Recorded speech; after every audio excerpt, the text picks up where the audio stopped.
All right, everybody, let's take our seats. Next up, we have Taylor Pearson. Taylor Pearson is a hedge fund manager, and in his research for his hedge fund, he spent some time studying the permanent portfolio concept, as well as looking at asset prices throughout history to understand the different ways that assets behave. And we invited Taylor to come speak to us because this is relevant to thinking about, what assets would you put in the basket for an R token? Is there anything that has a small enough maximum drawdown that you would actually be comfortable using it to back a currency? So thanks, Taylor, for joining us. Please join me in welcoming Taylor. Thanks. All right. Thanks for having me. Just a fun disclaimer, this is informational purposes only. Investing is risky. Talk to your advisor. My opinion, no one else's. I'll give you a little bit of context about me before I start the presentation. Had no real interest in finance. The GFC happened when I was in college. This was an article from Rolling Stone reporter Matt Taibbi where he called Goldman Sachs a vampire squid wrapped around the face of humanity, relentlessly jamming its blood funnel into anything that smells like money, which I thought was a really hilarious thing to say. But this sort of sparked an interest in finance, in particular complex systems.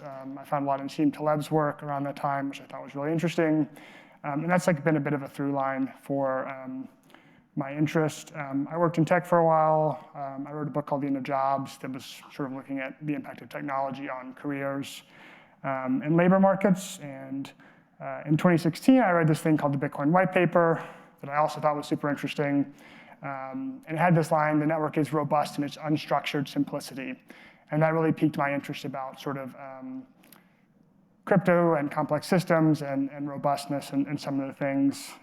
I've written a little bit about crypto stuff before. I wrote a piece called The Blockchain Man that was a riff on a book from the 1950s by William White called The Organization Man, talking about the sociological impacts of the Industrial Revolution, and it was kind of speculative on that. And another one called Markets Reading the World that was sort of transaction cost economics and their impact, how crypto sort of impacted that.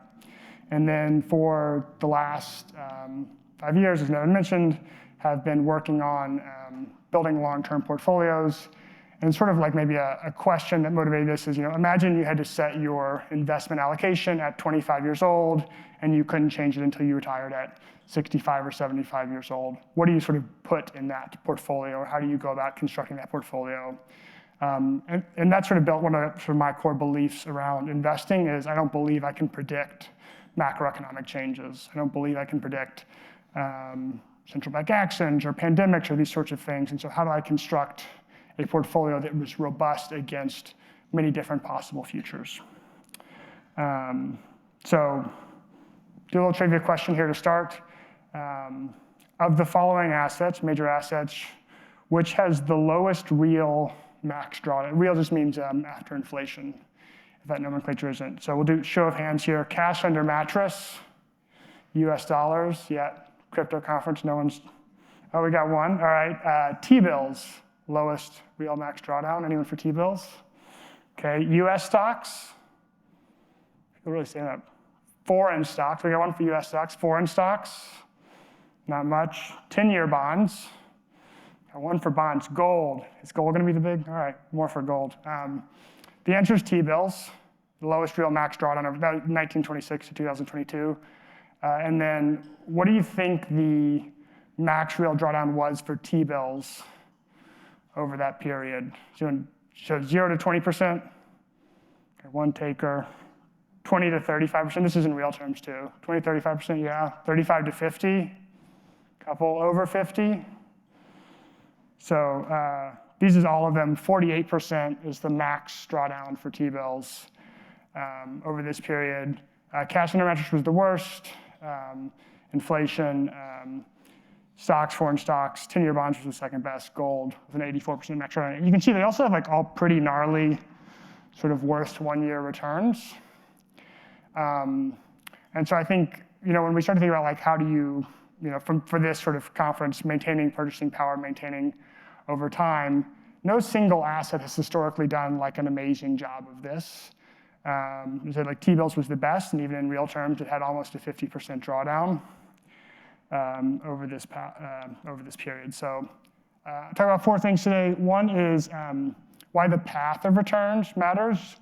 And just going back to this, like, T-bills has like a positive annual, in real terms over this period, it's like maintained its purchasing power, but still had these big drawdowns. And so I'm talking about why the path of returns matter, especially if you're using this as like a savings vehicle, right? Like you want it to be there when you need it, and you don't know necessarily when that's going to be. Talk about why you need exposure to a basket of assets that do well in different environments. And then talk about rebalancing diversification. This is most of my research. And then some ideas for further research. I know like derivatives and options and stuff have come up a little bit in conversation. So I'll mention a little bit about that. So going back to the T-bills example, this is the real max drawdown chart of T-bills. Can you all see? Am I standing in the front of this? Can you all see it all right? So you can see basically 2 big drawdowns basically coincided with the world wars. So positive real returns over this period. But again, these like pretty gnarly drawdowns. And if your kid went to college at this point, you need to buy a house at this point, you've lost a lot of your purchasing power at those particular times. So talking about the idea of path of returns and why this is important. An example I like, this is the Dow Jones Industrial Average from 1966 to 1997. It had about an average 8% annual return over this period. However, you can see the returns varied a lot. Basically from 66 to 82 is basically flat. There's no real returns. From 82 to 97, it has a return of about 15% a year. So over this total period, about 8%, but 2 very different periods. Let's say you take a saver, someone that started saving for retirement, they retire with $3 million. The sequence of those returns matters quite a lot to their future trajectory. So here, the sort of like gray shaded area is the average return. This is their retirement scenario. This is a lot of some retirement calculators work this way. Assuming you get an average 8% return, what does your sort of retirement look like? So, I think they're withdrawing 6% or 5% in the scenario. It's sort of flat and then starts to tail off. However, using the sort of same data set, this Dow Jones average, if they don't get this 8% every year, the path matters a lot. So the sort of green line over at the top, this is saying what happens if they get the good returns first? They get that period from 82 to 97 of 15% positive returns. This is a really nice scenario if you're retiring because it's growing faster than you're withdrawing as you sort of start here. Your wealth sort of continues to climb into retirement and then sort of declines over time. If you get the opposite, you get the order those returns actually came in, the 66 to 82 period first, it's a bummer because you basically run out of assets before you get to the end. And so when we're talking about funding your future liabilities, what you need, the path matters a lot, not just the average. And also sort of the opposite example, this is, let's say you take a 30-year-old, they start saving for retirement, they don't have a lot of money at first. Again, this gray line is like sort of the average portfolio here, and then you see the sort of 2 outcomes, and it's flip-flop. So if you're starting early, you really want the flat returns to come first. You're saving money, you're building up your retirement accounts, savings accounts, whatever. And then once you have a capital base built, sort of this, the gray line, it starts to compound, it goes up faster. So it's not just the average returns over some period. Going back to this chart, so we can say, oh, cash, stocks, whatever, these things have positive real returns. That's great, but for an individual or an entity or institution living through time, the path of those returns matters a lot, right? Because they have certain liabilities at certain times that might not match up with whatever path that they're on. I'll give sort of another sort of popular example is a lot of the financial media will talk about stocks earn 7% sort of average return. This is in nominal terms. That's like pretty close to true. This is a study looking at it's 1841 to 2022. It's a sample of developed markets. using a bootstrap simulation. And the average return is about 7% a year for a basket of global stocks. And this is showing the sort of like percentile of different returns. So basically sort of the 50th percentile is the median percentile. And I think what's interesting about this is just like how wide this distribution is. So I'll skip forward to like this in table version and come back to it. But like the 25th percentile, you start with $1. After 30 years, you have $1.94. The 75th percentile, you start with $1, you end up with $8.28. You have a really wide dispersion of outcomes here. You know, you put $1 in the stock market. It's not like you're guaranteed or highly likely per se to get the 7% return. There's like a very wide dispersion based on when you start investing in a sort of path that takes. I'll go back here. So, you know, like one example of like, again, why this path matters, this is Japan. This is probably like the most famous example of this. Japan, huge economic powerhouse after World War II. My wife actually like studied Japanese in elementary school in like the late 80s because they were like freaking out that this is like Japan's going to take over the world. This is the Nikkei index. I think it like just reached new highs maybe like earlier this year. But basically very long prolonged period. I think negative 21% real return over 30 years. And that's like, I want to say that was like a 12th percentile outcome. So like not super insane, like unlikely, but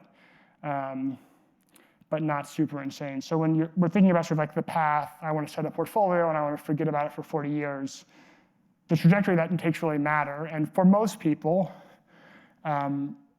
generally you'd like a tighter dispersion, right? Because what you want to know is you're going to have the money that's there when you need it. You want that dispersion to be relatively narrow. And you know, there's no individual asset that I've seen that narrows that dispersion. You tend to have these pretty wide dispersions. I call this like Herschel-Walker syndrome.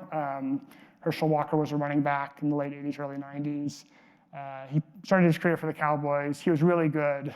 And the Vikings decided, like, this is the guy. We have to have him. We're going to win the Super Bowl after Herschel Walker. They traded like 7 picks to the Cowboys. Huge give up. He ended up being a bust. They gave up everything to get him.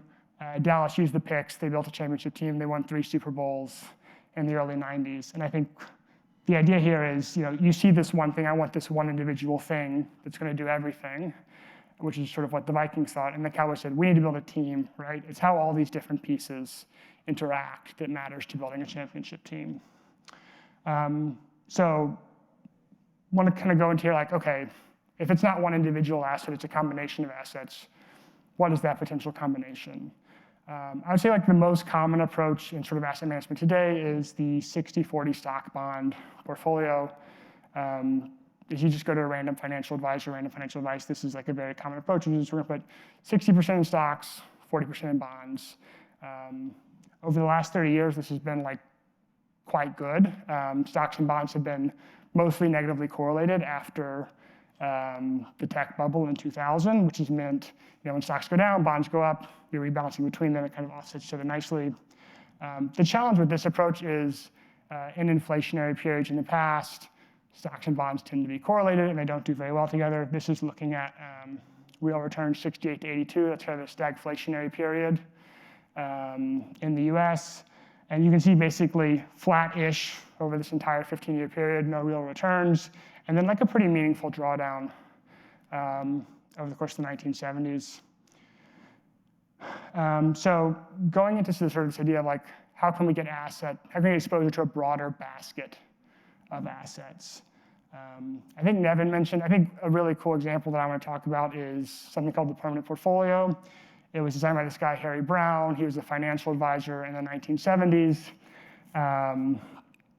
And he had this kind of simple idea, which is there's 4 macroeconomic regimes. There's growth, there's decline, there's deflation, and there's inflation. Sort of any period can be categorized by one or a combination of these regimes. You know, you can have inflationary growth, you can have deflationary growth, inflationary decline, deflationary decline. And so he came up with this pretty simple portfolio, which is you have these 4 things that can happen. You pick one thing that does well in each of the 4, and you put them together. So stocks do well in growth, cash does well if there's a decline.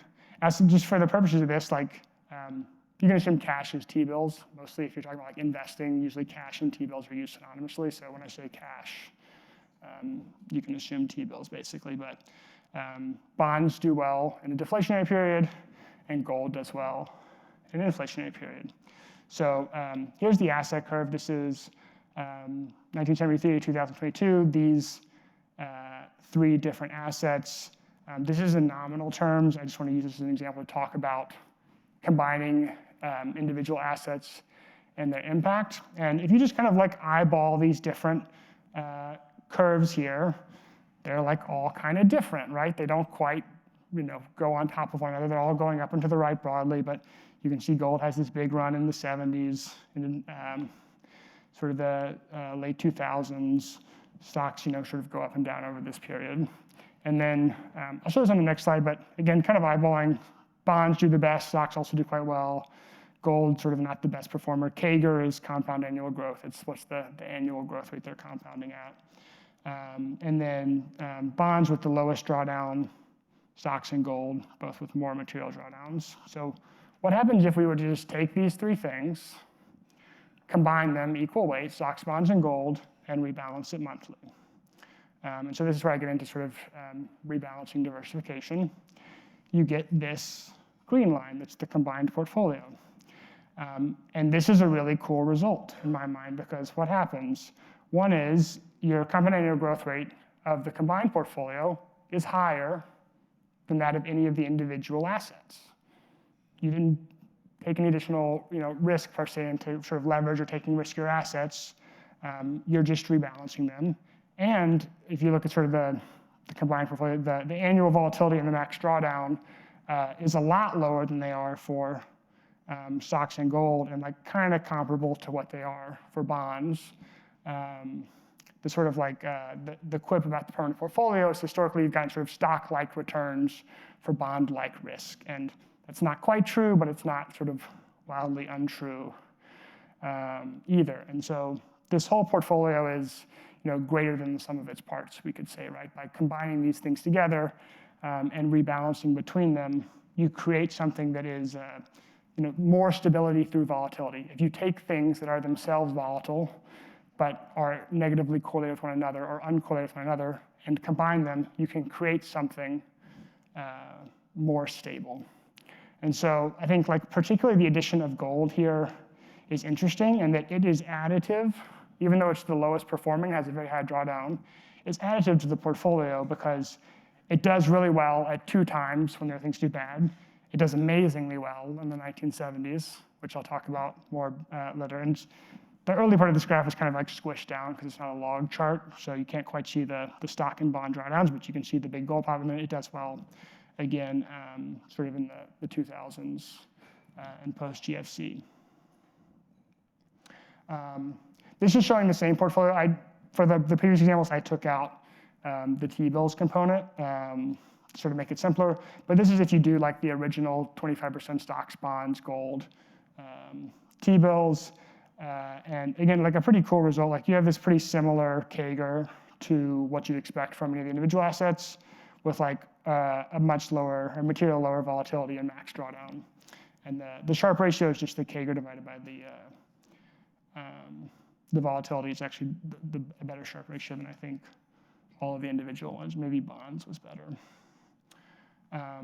So starting from the idea of like this sort of simple permanent portfolio, are there some other things you could do that leverage the same ideas, which is how can we combine assets and rebalance among them to create a better sort of risk-adjusted return, lower drawdowns per unit of return, or more return per unit of risk or drawdown.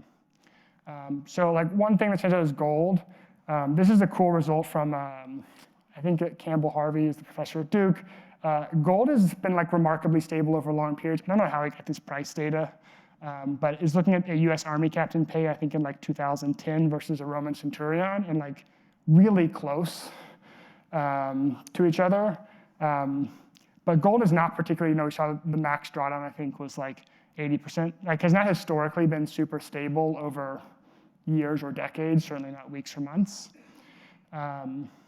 And there's sort of in this, the sort of example I show, the historical data, there's one thing that like really stands out in the gold historical data, which is this period after Nixon, the depegging of gold from the US dollar. Gold went from $35, which was the peg, to $850 by the end of the decade, 1973 to 79 or 80, I forget when it peaked. But it was basically a 2,400% increase.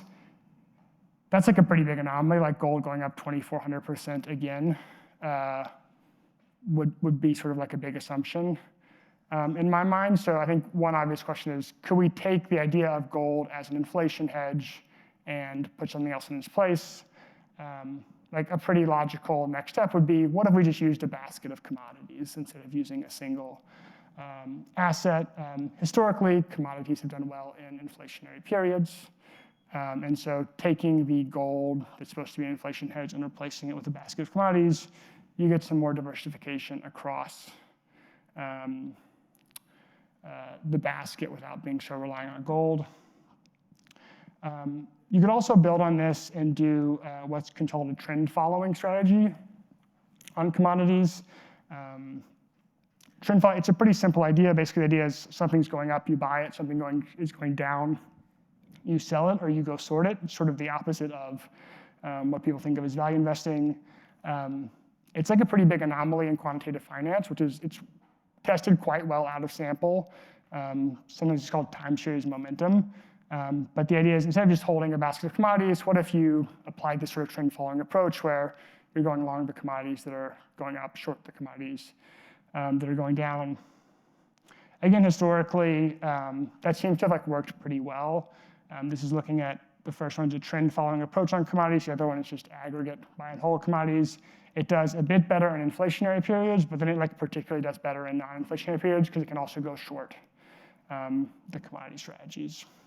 So I think that's like an interesting way to tweak the permanent portfolio to try and sort of improve that risk-adjusted return. Another thing I've looked at is tail risk hedging or volatility trading, in addition to or in lieu of some of the cash component. This is like a hypothetical backtest of what's called a rolling put strategy, but you can basically think of a put as similar to sort of a buying insurance on a particular asset, say the S&P 500. Most of the time you lose money. Sometimes you make a lot of money. So you can say here, you're losing money, global financial crisis, make some money, losing money, 2012 Euro crisis, make some money, losing money, 2020. I'll talk a little bit more about sort of derivatives and some of the question marks there, but I think an interesting result is if you take this strategy and you just overlay it on a 60-40 stock bond, it actually does better. So this thing loses money as a standalone, but if you combine it with certain other assets, it's actually additive to the overall portfolio. So again, this idea of we can't necessarily get one individual asset, but what is a combination of assets? And by using rebalancing, how can we use those things to create more stability through volatility? Some ideas for further research, mentioned derivatives, futures, forwards, options, swaps, these sorts of things. These things are interesting in that you can manage the volatility more tightly, you might, than just using spot assets. There are some caveats. It's very difficult, going back, any asset backtest is hypothetical and should always be taken with a big grain of salt. I think there are bigger and smaller grains of salt. Derivatives in particular are a very big grain of salt anytime you're doing any sort of historical research. One is, getting historical data like in US markets back to the 1970s is like pretty robust. Like there's some pretty good data sources for that. It's not true with derivatives. Derivatives markets and options weren't tradable until the 70s. They were a really small market, and even like options markets today versus 5 years ago, much less 10 or 15 years ago, are just like very different markets. You'd be like comparing the price of wheat today versus the price of wheat at the Greek agora. Like just these are structurally different markets. And so it's really hard to do the things there. So I tend to think of all sort of hypothetical performance, but especially any sort of derivative stuff as very like an intuition pump grain of salt sort of thing for let's think about how this could work, and much less having any sort of material predictive power. And then I want to mention some sort of risks to be mindful of as it sort of applies to the reserve project and this idea of an asset-backed stablecoin. One is counterparty risk. So like, what are you trading? Who are you trading it with? How is that thing settled? So like trading an exchange-traded future versus trading something over the counter with an individual counterparty. That has different risk and needs to be thought about mindfully. Another is what I call like benchmark and tracking error. So when we say like a stable coin, stable relative to what? So stable relative to the US dollar, stable relative to purchasing power, stable relative to that individual's own purchasing power or spending. I think as Joseph mentioned, like, I had a kid recently, like having a kid is an inflationary event. Your like basket of goods and services goes up a lot, right? So like my inflation is like 20% a year right now, right? And that's my basket of goods and services as a result of this thing. And I think like that's true for everyone, right? Like you have your own sort of spending. Another is like capacity constraints. So like most strategies, most sort of asset allocations have a capacity at which they are capable and effective, and you can't do more than that. So like if you want to trade $100 million in S&P futures or something, like that's a really big, really liquid market. Treasuries, really big, really liquid market. You want to trade derivatives on cocoa futures, not as big and not as liquid of a market as say S&P or US Treasuries and something. So to the extent this is supposed to be, you want a big stable coin backed by lots of stuff, whatever's in there, the capacity of those underlying markets has to be able to support that. You have to be able to trade that. And then another one is more of like a go-to-marketing thing, which is like the explainability. For instance, I think trend following strategies are really interesting. I think there's a lot of compelling historical evidence. I find them super interesting. Most people don't get it. It's the opposite of everything you're told about investing. You buy something when it's going up, you sell something when it's going down. Do they understand that? And so, if you're comparing to say the US dollar, like it's got a really good brand, right? It's really explainable. People get it's been stable for a long period of time. So whatever you're sort of comparing against that, is it something intuitive enough that people get that and are willing to do it? And then just another caveat about back tests, like all back tests are wrong. Some are still useful as pumps for thinking about asset allocation. So I'll wrap it up with that. Thank you all very much.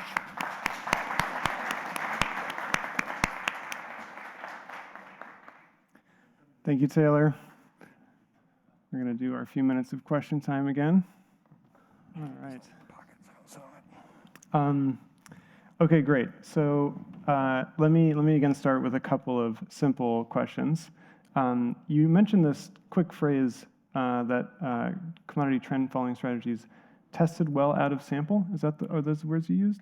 Yeah. I just think that that's maybe a cool concept that you could talk to the room about for a moment. What does it mean for something to test well out of sample? And what can we learn from that? Sure. So like if you're trying to come up with a trading strategy. Actually, I got a fun example because I've seen people do this. Like if you like ran this back test, I think this was like a couple of years ago, but like if you just like bought Bitcoin every day at 9 a.m. and sold it, like you bought it Monday at 9 a.m. and sold it at Friday at 5 p.m., you like outperformed Bitcoin by like 120% a year or something, right? But like anyone that just like went and naively implemented that strategy, I think did like really poorly, right? Because you can always, like curve fitting would be the term, right? You can always just look at some historical data and say, show me whatever the optimal thing over this historical period would be. So like there's a bunch of ways you go about that, but one way is you'd say, I have this historical data over a 10-year period. I'm going to use 5 years of that to come up with a strategy, and then I'm going to test that against the other 5 years, which is the out-of-sample period.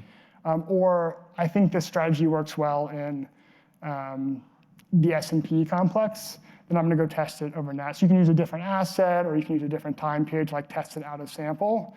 And so when I say like trend following sample out of sample, it's like done well over many different time periods and many different types of markets. So no one knows why that is, but like usually it's some sort of like human behavioral explanation, which is like humans are the ones trading the commodities and the stocks and the bonds and all that stuff. Yep. Okay, makes sense. Another pretty simple one, I think, on the T-bill max drawdowns. Those drawdowns, if I understand correctly, are just coming from devaluation of the dollar, right? Or is there something else that's happening? Because with T-bills, I'm assuming we're talking about very short-term instruments, right? Yeah, I think it's 3-month treasuries. Is what, Okay. but yes. And so is that just dollar devaluation that we're seeing in those The charts, or inflation something rate else? is kind of, the nominal yield of the T-bill is 3% and inflation is 8%. Yep. Um, Okay, cool. Okay, makes sense. Yes, I think that's the majority of what's going on. Okay. I don't think there's anything else, but I'm not sure. Okay. And then I was a little bit surprised when you pointed out that stocks and bonds are correlated in inflation, because I feel like the maybe one standard interpretation would be like, if the dollar is devaluing, then I guess it's just that people think in dollar terms. Stocks would be going up in dollar terms. So like, right, if you think in dollar terms, then if you look at recent history, it's like, well, the dollar's losing value, but the market is mooning.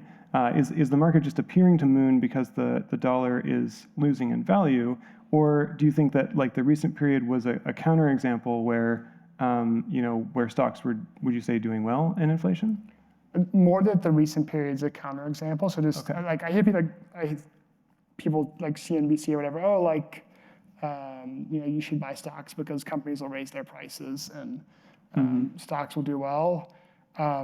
That's just like not empirically true from the data I've seen. I think one of the things was in some research from I was looking at like the 8 largest inflationary episodes post World War II to present in the U.S. and I think stocks had negative real returns in like 5 or 6 of those. So there's like a number of explanations for why that might be, and I'm not super familiar, but empirically from the data I have seen, stocks do not do well in inflationary periods. It's harder to manage a company. There's probably certain types of companies that do well, but the majority of the empirical data I've seen is just like stocks are not a good inflationary asset. Though certainly there are, to say that, maybe that's true 75% of the time, right? Like there can be periods where they do well. Yep. Okay, cool.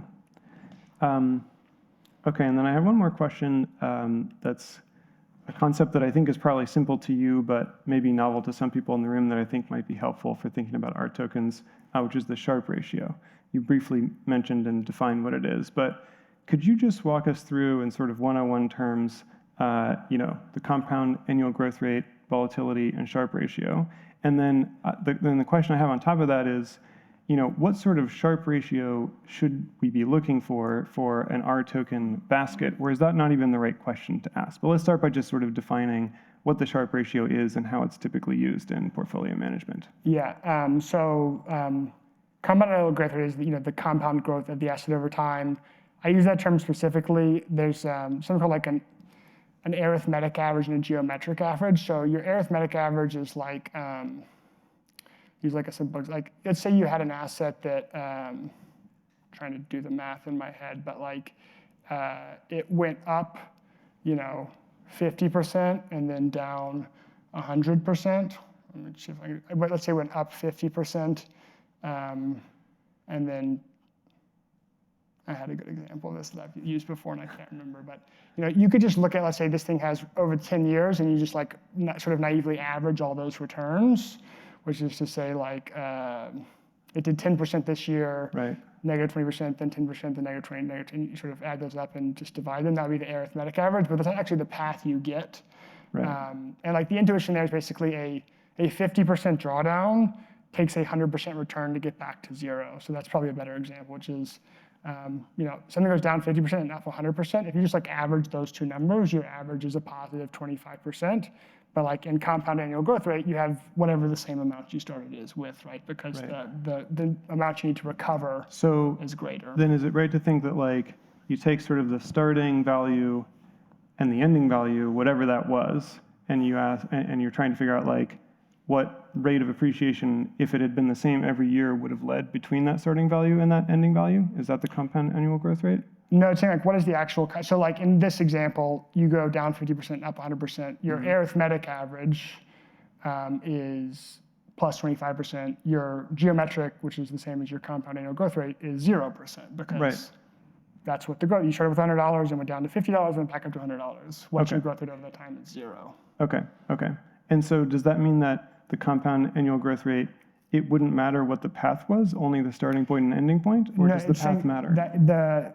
For the compound growth rate, the path is what matters the most, right? So like, you see this in like financial media, that's like, oh, it has an average return of whatever, and oftentimes they're using the arithmetic average. as opposed to the compounding growth average. So like in the path, when I say like the path matters, that's talking about the compounding growth. I think that's what you care about, which is like how many dollars or yen or R tokens or whatever do you have at the end of this time period. It's based on like the curve of the compounding, and volatility is, people call it like volatility drag or volatility, but like volatility is functionally deleterious to the compounding, right? Because if you have these big drawdowns, like the drawdowns are very expensive, so to say, in compounding terms, because it takes you more to get back to where you started. Okay, cool. I think I have that. And then volatility.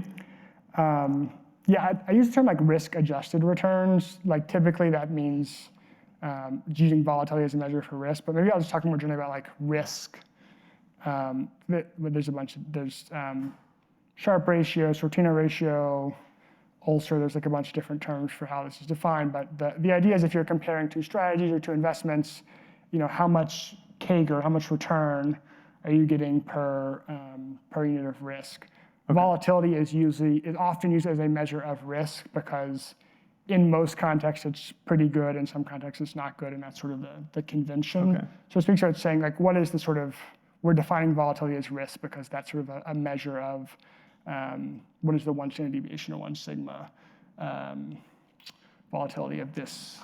Okay, so when people say volatility, they're usually meaning the one standard deviation of. I'm tempted to ask. So if you have some asset price trajectory, what does it mean to look at the one standard deviation of that? You're gonna ask me to do the calculation. So, sorry, no, I don't mean in a. I believe it's usually used on like an annual time frame. So saying like on a typical, on a 1 year time frame, what is the annual volatility of this asset? Annual time frame. Okay, great. Sorry to bring us into the weeds on these things. You mentioned how difficult it is to backtest derivatives, and I just want to sort of help clarify this for everybody in the room, where it's like if you have some derivative like let's say your R token strategy involves buying put options on some assets so that you can so that if the value of that thing drops a lot, you can sell it to whoever sold you the put option. You just don't know how much you're going to have to pay for those put options. And so, if you look at historical markets, maybe in some cases you can see for some periods of time how much the put options cost, but in future scenarios, the cost of that option strategy might change a lot. So even though you can be very clear on what the put option would get you, as long as you can actually follow through with the contract, it's just hard to tell what the price is going to be to pay for that position. And I wanted to mention that, like, for anyone who's doesn't have any experience thinking about that, but pays a lot of attention to crypto, Athena is an interesting example of this, where the whole strategy is based on assumptions about what the perpetual futures funding rates will be. And we have this tiny amount of data from Bitcoin and ETH perpetual futures markets, but it's really hard to tell what the perpetual futures market pricing is going to look like 10 years from now or 20 years from now. So it's like an interesting short-term strategy to play with, but it's like I think a very live example of like a type of derivative that because derivative markets like emerge and change a lot, it's just really hard to tell what the Athena strategy would look like 10 years from now. Yeah, and I think I mentioned like liquidity sort of like consideration. So like one example, you can have a derivative position that's up 100% on paper, but like it's only worth what you can get out of that position for, right? So like maybe it's up 100% on paper, but like by the time you get out of the position, it's only up 50% or it's up 25%. And then especially like the back testing is very hard because for an individual stock, you're going to have like a huge number of options, right? You're going to have strikes and puts with many different call prices with many different expiries.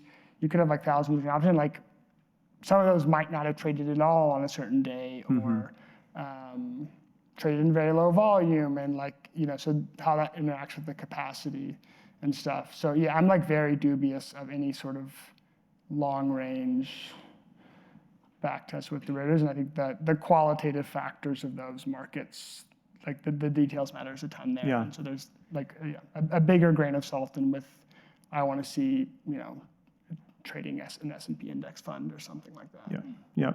So let's go ahead and open it up to audience questions. I love this chat about the permanent portfolio, by the way. It's cool.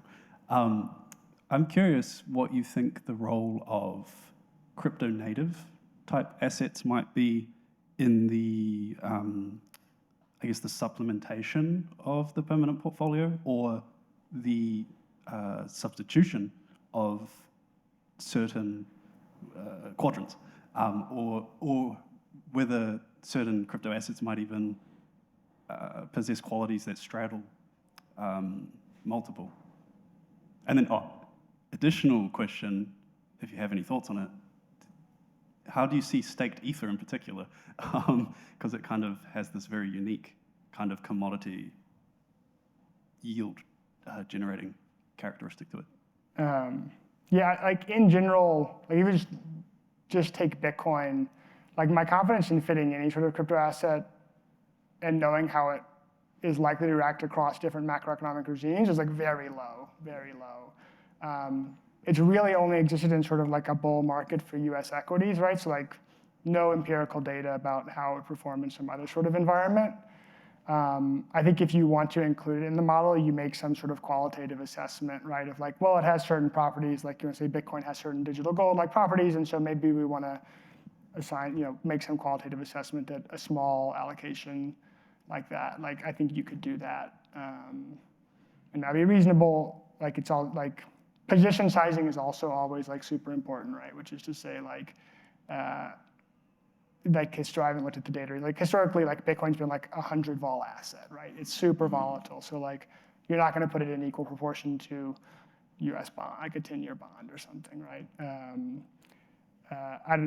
So that's my big caveat I want on Bitcoin. Like out of staked Ethereum, like all the same caveats, but 10x or something, kind of thing. So yeah, like in a sort of broader thing, I would just think about relatively short history, hard to make any. Like I think at times Bitcoin has like traded like the Nasdaq, like a 3x levered Nasdaq ETF, and at times it's traded like a gold. Like it's really like hard to say what sort of is like meaningfully going on there. So it makes it really hard to makes it hard to like fit into the framework. Do you think it could be like, in a similar sense, like derivatives, right, where it seems to have this very unique kind of trajectory, but if you incorporated the volatility, it could have some smoothing effect. Totally. Like my personal opinion, I think thinking about it as a small allocation, it has some like interesting properties that might make it not correlate to certain other components, and you can rebalance it, and there's like some additional benefits to the portfolio there. Like, yeah, I think that's super possible, but like you can't say empirically. It's hard to make any like super strong statements about that. Yeah. I spent some time thinking about the permanent portfolio from Harry Brown, and if I think about it myself, the way it's going to play out in the future, I have doubts about the gold quadrant, but it's entirely based on anecdotal evidence. So I'm wondering what you think about this. If I think about the value of gold, I believe it's the function in the portfolio is determined by a consensus in society, where everyone believes that gold has value, and so that's where the functionality comes from.